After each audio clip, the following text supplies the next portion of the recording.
I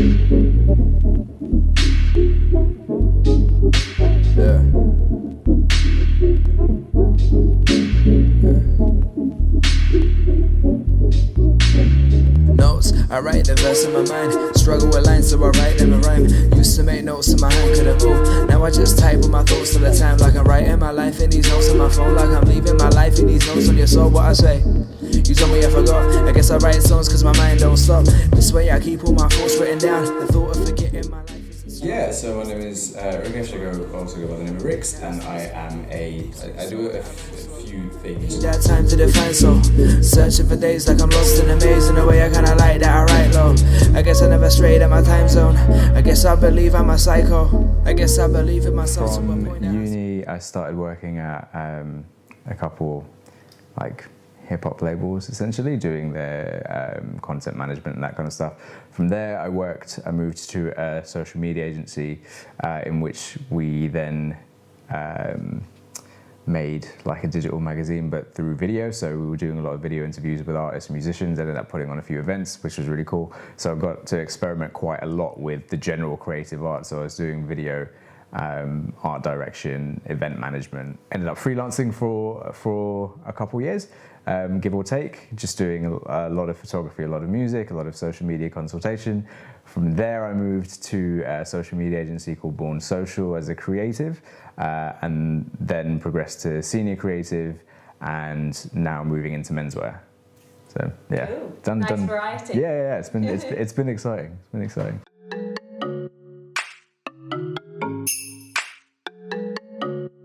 So I kind of fell into it. So through music, through the course, I started working at a couple of record labels here and there, primarily doing content management and that kind of jazz. And around that time, like social media was becoming a thing. So Twitter was really popular. Instagram wasn't Instagram yet, and Facebook was still that weird personal networking. Is it an actual social network or is it like a members only type thing? The whole media scope was a very new thing, and usually it was just like, we'll just give it to like the youngest person here. They know this kind of stuff. So yeah, I kind of fell into it, but then actually saw that in terms of the landscape, it was growing so quickly, and then there was so much going on to the point where, because we were going into more of a digital shift generally anyway.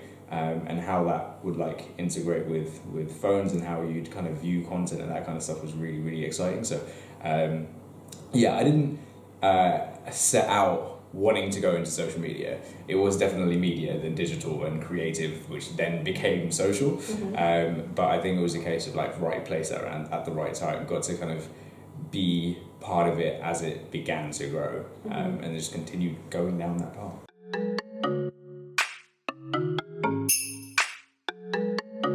Social has a lot of bad traits in regards to obviously online bullying and how all of that's been like catalyzed through just being able to like share anything you want, but then in the same sense it's pivotal to accessing news, like especially when it comes to emergencies and stuff. Like you will see all of the recent things that have happened where you'll find out stuff on Twitter before you'll find it out on the news, and there's so much there's so much clout and power that social media possesses when a group of people really come together to discuss and share and want to do good.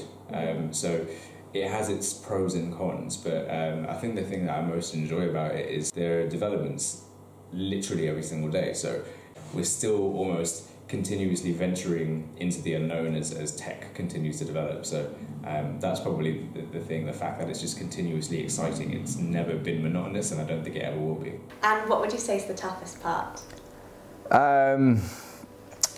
Looking after people is definitely, it's tough because every single individual will come with their own challenge, which is like there's only so much you can actually prepare for or kind of like preempt. So actually being able to as a creative to be quite rational in thinking when it comes to speaking to others is can come with its obstacles, but it's not a negative, it's just probably the biggest kind of challenge, I'd say.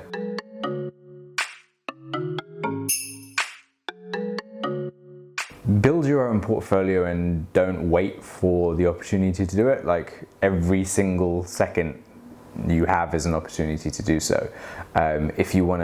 If you're not sure about a specific skill set, Google it.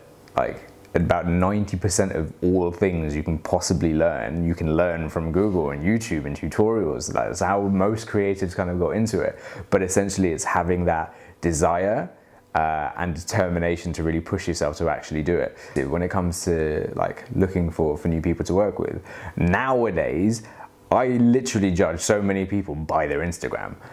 If their Instagram looks really, really slick, I know that they've innately just been able to master art direction, composition, photography, video, like just through posting pictures on social media.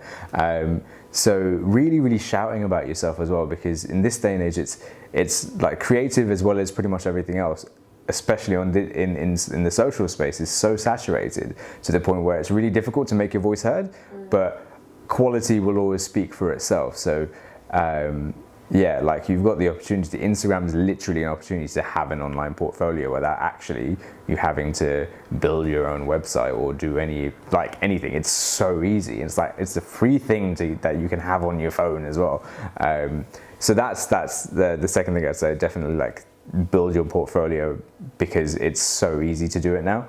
And I think again, networking by speaking to people that you do creative, like everyone will know someone in the creative field, and like you'll find that these people will actually genuinely will love to meet more often than not, because they really like the fact that you're asking them for their input because you look up to them, you aspire to be like them.